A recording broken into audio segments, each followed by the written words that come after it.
सो hi friends, हम next अपना continue कर रहे हैं जो हमने लास्ट टाइम पे पोलारीमीटर छोड़ा था। वो हमने पोलारीमीटर के बारे में मैंने आपको कुछ इन्फॉर्मेशन ऑलरेडी दे दी थी कि सोल्यूशन जो हम लेते हैं, है ना, वो पोलारीमीटर ट्यूब के अंदर वो जैसे भी टाइप का ऑप्टिकली एक्टिव हो चाहे इनएक्टिव हो, है ना, उसके हिसाब से लाइट या तो रोटेट करेगी या लाइट रोटेट नहीं करेगी। तो उसी के बारे में हमने कुछ यहाँ पे लिखा हुआ है, वो आप लिख लें कि पहला पॉइंट मैंने यहाँ पे लिखा कि in polarimeter and optically active solution of some concentration is placed, कुछ भी concentration हो सकता है उसका, is placed which turns the plane of PPL by some angle। अगर कोई ऑप्टिकली एक्टिव सॉल्यूशन लोगे तो वो एंगल किसी ना किसी एंगल से प्लेन ऑफ जो प्लेन पोलराइज लाइट का प्लेन है उसको रोटेट करेगा ही करेगा by some angle, either in clockwise और इन एंटी क्लॉकवाइज डायरेक्शन, किसी ना किसी डायरेक्शन में करेगा ही। Therefore, हम जो ऑप्टिकल एक्टिविटी है वो किस तरीके से डिफाइन करते हैं, वो सॉल्यूशन एक्टिव है या नहीं, वो इसी रोटेशन के बेसिस पे डिसाइड होता है। तो मैंने लिखा therefore optical activity is the ability of a substance, ठीक है, to change the plane of plane polarized light, to change the plane of PPL. अगर कोई सॉल्यूशन उस प्लेन पोलराइज्ड लाइट के प्लेन को घुमा पा रहा है तो ही वो सॉल्यूशन ऑप्टिकली एक्टिव कहलाएगा, ठीक है। And it is measured by a parameter called optical rotation. ये हमने लास्ट टाइम पे देख लिया था कि जो हमारा ऑप्टिकल रोटेशन है उसे हम स्मॉल r से रिप्रेजेंट करते हैं और वो हमारे ऑप्टिकल रोटेशन को इंडिकेट करता है। ये जो r है ये किस किस बात पर डिपेंड करता है वो मैं बताने जा रहा हूं आपको। यहाँ पे जो r है हमारा ऑप्टिकल रोटेशन, ये डायरेक्टली प्रोपोर्शनल होता है to the length, directly proportional होता है to the length of the polarimeter tube. यहाँ पे मैंने L आपको बताया था, पोलारीमीटर ट्यूब की लेंथ है, और ये डायरेक्टली प्रोपोर्शनल होता है to the concentration of the solution taken, है ना। तो यहाँ पे मैं आपको लिख दे रहा हूं where L is the length of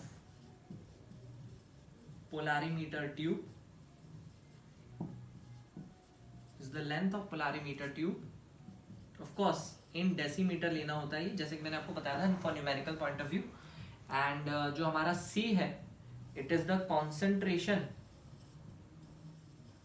it is the concentration of solution। जो आप solution ले रहे हो ऑप्टिकली एक्टिव सॉल्यूशन, उसका concentration है और इसकी यूनिट हमें लेनी होती है इन ग्राम पर ml for numerical solving point of view. तो L हमारा length of the polarimeter tube हो गया, ये डेसीमीटर में लिया जाता है, कॉन्सेंट्रेशन ऑफ सॉल्यूशन हमारा C हो गया, ये ग्राम पर ml में लिया जाता है, ठीक है। इन दोनों की प्रोपोर्शनैलिटी हमें पता चल गई। इसके बाद अगर मान लो मैं दोनों की प्रोपोर्शनैलिटी को एक साथ अगर लिखूं तो R proportional to L into C, इस तरीके से लिख सकता हूं, ठीक है। और अगर ये प्रोपोर्शनैलिटी का साइन हटाऊं मैं तो एक कांस्टेंट, प्रोपोर्शनैलिटी का साइन हटाने के बाद एक प्रोपोर्शनैलिटी कांस्टेंट लगता है, इसको मैं अल्फा से रिप्रेजेंट कर रहा हूं। ये अल्फा कहलाता है स्पेसिफिक रोटेशन, और ये दो बातों पे डिपेंडेंट होता है ना। Wavelength of the light used, जो आपने लाइट ली थी, लाइट रे, उसका वेवलेंथ, और टेम्परेचर ऑफ द एक्सपेरिमेंट, इन दो बातों पे डिपेंड करता है, इसे हम स्पेसिफिक रोटेशन भी कहते हैं। तो ये हमारा ओवरऑल फॉर्मूला हो गया ऑप्टिकल रोटेशन का, ठीक है, जो कि लेंथ ऑफ ट्यूब पे डिपेंडेंट है, कंसंट्रेशन ऑफ द सॉल्यूशन पे डिपेंडेंट है और एक स्पेसिफिक रोटेशन पे डिपेंडेंट है। ये स्पेसिफिक रोटेशन वाली जो चीज है ये मैं आपको मेंशन कर देता हूं यहाँ पे, वेयर अल्फा जो है, alpha is lambda T, this is called specific rotation, it is called specific rotation, ठीक है। ये अल्फा स्पेसिफिक रोटेशन कहलाता है। एंड ऐसा बोल सकते हैं, value of alpha, value of alpha, value of alpha will be different, value of alpha will be different for different solutions, है ना, कि अगर मैंने सॉल्यूशन कोई अलग लिया है तो उसके लिए हमारा अल्फा का वैल्यू डिफरेंट होगा, है ना। स्पेसिफिक रोटेशन का वैल्यू डिफरेंट होता है, ठीक है। Of course for a given light, for a given light and temperature, ये अगर ना बदला जाए, लाइट एंड टेम्परेचर को अगर मैं सेम रखूं और अलग अलग अल्फा, है ना, अलग अलग सोल्यूशन लूं तो उन अलग अलग सोल्यूशंस का अलग अलग हमें अल्फा मिलेगा। ये अल्फा कहलाता है स्पेसिफिक रोटेशन। जैसे इथेनॉल, मिथेनॉल, अलग अलग सोल्यूशन लेके हम उसकी ऑप्टिकल एक्टिविटी टेस्ट कर सकते हैं, तो हर एक के लिए हमें डिफरेंट डिफरेंट अल्फा मिलेगा, वो फिक्स्ड होगा, वो चेंज नहीं होता सोल्यूशन का, ठीक है।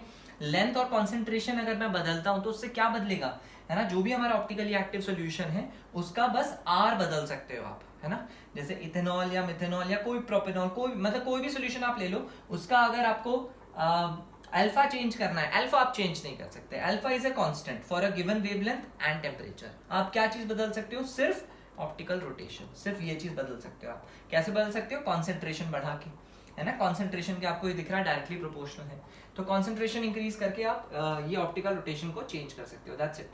सो इस पे बेस कुछ न्यूमेरिकल्स होते हैं, वो हम देख लेंगे नेक्स्ट इसके जस्ट नेक्स्ट बाद हम वही देखेंगे कि कंसंट्रेशन और लेंथ ऑफ द ट्यूब हमें किस तरीके से दिया जाएगा, तो उसके बेसिस पे हम ऑप्टिकल रोटेशन कैसे निकाल सकते हैं, या फिर अगर किसी सब्सटेंस का मुझे अल्फा पता करना है कि अल्फा कैसे निकलेगा तो वो कैसे निकाल सकते हैं।